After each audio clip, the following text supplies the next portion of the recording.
Under water golden truck. Rohan और केदार दोनों सौतेले भाई थे। रोहन नदी से मछलियां पकड़ता और उसे बाजार में बेचता था, लेकिन केदार बस गांव में घूमता ही रहता था। एक बार रोहन केदार से कहता है, अरे केदार, अब बड़े हो चुके हो तुम, कल से मेरे साथ मछलियां पकड़ने आया करो, मुझे भी तेरी मदद हो जाएगी। लेकिन तभी रोहन की सौतेली माँ रोहन से कहती है, क्या कहा रोहन? केदार को मछलियां पकड़ने का काम बता रहे हो?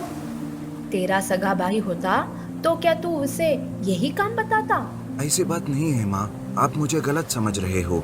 मैं तो उसे बस काम की आदत डालने की कोशिश कर रहा था, वैसे भी वो कुछ नहीं कर रहा। माँ, भैया झूठ बोल रहे हैं, मेरी पढ़ाई अच्छे से चल रही है, दरअसल ये मुझसे जलता है। केदार रोहन पर ही उल्टा इल्जाम लगाता है और सौतेली माँ अपने ही बेटे केदार की बात सच मानने लगती है।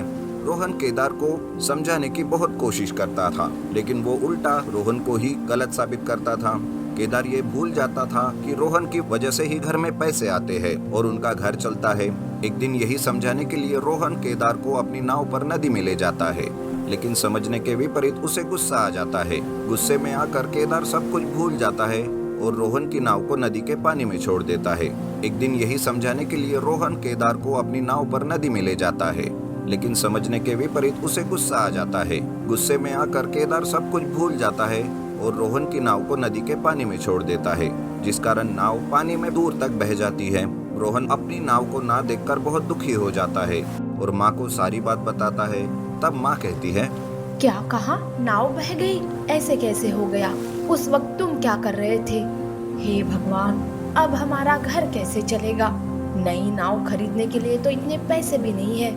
वो मैं कुछ नहीं जानती, तू अभी के अभी जा और कैसे भी करके नाव को ढूंढ लेके आ। बेचारा रोहन माँ की बात मानकर नदी में कूद जाता है। वो दूर तक तैरने के बाद भी उसे उसकी नाव नहीं मिलती। रोहन पानी के अंदर भी जाकर देखता है, लेकिन वहाँ भी उसे उसकी नाव नहीं मिलती। इस तरह अपनी नाव को ढूंढते ढूंढते वो नदी में काफी दूर तक जाता है। फिर एक जगह पर उसे एक रास्ता दिखाई देता है, जहाँ उसे एक गोल्डन ट्रक पड़ा हुआ दिखाई देता है। रोहन उसे देखकर बहुत आश्चर्यचकित होकर देखता है। वो ट्रक के पास जाकर देखता है तो उसमें ढेर सारा सोना पड़ा हुआ रहता है। रोहन सोचता है, अरे ये गोल्डन ट्रक यहाँ कैसे, और यहाँ पर ये रास्ता भी बना हुआ है, कहाँ जाता होगा ये रास्ता। तभी अचानक से दो लिलीपुट सोने की ट्रक से बाहर आते हैं और रोहन से कहते हैं, ये सोने का ट्रक है और सारा सोना हम लिलीपुट का है। नदी के उस पार लिलीपुट की दुनिया है, पर क्या बताओ, ये ट्रक इतना भारी है कि इसे हम चला ही नहीं पा रहे हैं। इस वजह से हम यहाँ फंसे हुए हैं। तभी दूसरा लिलीपुट कहता है, अगर तुम चाहो तो तुम हमारी मदद कर सकते हो, इसके बदले हम तुम्हें इनाम भी देंगे। रोहन फौरन उनकी बात मान लेता है और गोल्डन ट्रक को चलाते हुए लिलीपुट की दुनिया में ले जाता है। कुछ देर बाद वो लिलीपुट की दुनिया में पहुंच जाते हैं। लिलीपुट रोहन से बहुत खुश हो जाते हैं और उसे कुछ सोने के सिक्के देते हैं। तब एक लिलीपुट कहता है, सुनो, हम हमेशा ऐसे गोल्डन ट्रक से सोना यहाँ लाते रहते हैं। क्या तुम हमारे गोल्डन ट्रक का ड्राइवर बनने का काम करोगे? हाँ हाँ, वैसे भी मछलियों के व्यापार से उतना पैसा नहीं मिल रहा, मुझे आपका काम करने में कोई दिक्कत नहीं। इस तरह रोहन वो सोने के सिक्के लेकर सुनार की दुकान में उसे बेचकर ढेर सारे पैसे घर लेकर आता है। रोहन के पास इतने सारे पैसे देखकर केदार और माँ चौंक जाती है। अब रोहन भी मछलियाँ पकड़ने का काम बंद कर देता है। वो समय समय से लिलीपुट के गोल्डन ट्रक पर काम करने चला जाता। इस तरह अब घर में पैसों की कोई भी कमी नहीं रहती। लेकिन ये सब देखकर केदार के मन में लालच जाग जाता है और वो माँ से कहता है, माँ, लगता है भाई को कोई खजाना मिला है और वो हमसे ये खजाना छुपा रहा है। तुम एक काम करो माँ, कुछ भी करके उस खजाने का पता भैया से पूछो, फिर हम दोनों वो खजाना लेकर अमीर बन जाएंगे। माँ भी केदार की बातों में आ जाती है और वो रोहन से पूछती है। तब रोहन लिलीपुट और उनकी गोल्डन ट्रक के बारे में सारी सच्चाई बताता है। माँ वो सारी बातें केदार को बताती है। Under water car restoration. Kailash और शैलेश नाम के दो दोस्त रहते हैं। दोनों की पढ़ाई लिखाई पानी और उसमें मिलने वाले तत्वों को खोजना इस विषय पर हो चुकी रहती है। दोनों भी वापस गांव में ही आकर पानी में मिलने वाले मिनरल्स पर रिसर्च करते रहते हैं। ऐसे ही एक बार की बात है, दोनों भी गांव के नदी के पानी पर रिसर्च कर रहे थे कि तभी वो देखते हैं कि नदी का पानी कुछ दिनों से बहुत ही ज्यादा गंदा होता जा रहा है। तब कैलाश कहता है, अरे ये नदी का पानी इतना गंदा कैसे हो रहा है? ये अचानक से क्या हुआ होगा? हाँ रे, और इस नदी पर कोई डैम भी नहीं है जो पानी छोड़ा तो गंदा होगा। एक काम करते हैं शैलेश, हम सबसे पहले नदी के तल में जाकर देखते हैं। अगर कुछ होगा तो पता ही चल जाएगा और फिर हम नदी को साफ भी कर सकते हैं। हाँ, और इसके लिए हम गांव वालों की मदद लेंगे। चलो गांव के सरपंच से बात करते हैं। ऐसा कहकर वो दोनों गांव के सरपंच से मिलते हैं और उन्हें सारी बात बताते हैं। तब कैलाश कहता है, सरपंच जी, नदी का पानी बहुत ही गंदा हो रहा है।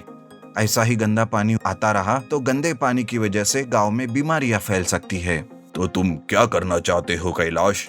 हमें सबसे पहले नदी को साफ करना होगा, तभी तो पानी भी साफ होगा। ठीक है, मैं अभी कुछ आदमियों को भेजता हूँ नदी साफ करने के लिए। सरपंच दोनों की बात से सहमत होकर गांव के कुछ आदमियों को नदी साफ करने के लिए भेजता है। नदी साफ करने से पहले वो दोनों पानी का पीएच लेवल टेस्ट करते हैं। वो लोग पानी के अंदर जाकर नदी में फंसे हुए कूड़े कचरे को बाहर निकालते रहते हैं। वो सब करने के बाद वो फिर से एक बार पानी का पीएच लेवल टेस्ट करते हैं। तब टेस्ट का रिजल्ट देखकर वो दोनों हैरान हो जाते हैं। उस वक्त कैलाश कहता है, अरे यार, आखिर ये सब क्या हो रहा है? साफ करने पर भी पानी का पीएच लेवल बढ़ा हुआ है। लगता है पानी के अंदर कुछ मेटल की चीज है जिस वजह से यह सब हो रहा है। हमें एक बार फिर से पानी के अंदर जाकर अच्छे से देखना होगा। ये सोचकर वो दोनों फिर से पानी के अंदर चले जाते हैं और नदी के तल में इधर उधर देखने लगते हैं। नदी के तल से कूड़ा कचरा साफ होने की वजह से नदी एकदम साफ हो चुकी थी। तभी अचानक देखते देखते कैलाश की नजर पत्थरों के बीच फंसी हुई एक कार पर जाती है। तब कैलाश कहता है, अरे शैलेश, इधर आओ, ये देखो, यहाँ कोई पुरानी कार पड़ी हुई है और शायद इस वजह से ही पानी का पीएच लेवल बढ़ रहा है। कैलाश की आवाज सुनकर शैलेश कैलाश के पास जाता है और वो कहता है, अच्छा, इसी कार के मेटल की वजह से पानी का पीएच लेवल बढ़ रहा है। पता नहीं कितने दिनों या सालों से ये कार नदी के पानी में पड़ी हुई है। इस पानी की वजह से कार के मेटल को जंग लग गया है। चलो इस कबाड़ को बाहर निकालकर फेंक देते हैं। अरे नहीं नहीं शैलेश, मुझे ये कार बहुत पसंद आई है। वैसे भी मेरे पास इतने पैसे नहीं है कि मैं नई कार खरीदूं, इसलिए अब मैं इस कार का रिस्टोरेशन करके इसे पूरी तरह से नया बनाऊंगा। लेकिन कैलाश, ये तो पूरा कबाड़ हो चुकी है। इसके सारे पुर्जे जंग खा चुके हैं। कहीं पानी से बाहर निकालते वक्त ही ये टूट ना जाए। कोई बात नहीं शैलेश, हम इसे संभाल कर निकाल लेंगे और इसके साथ साथ नदी का पानी भी साफ हो जाएगा।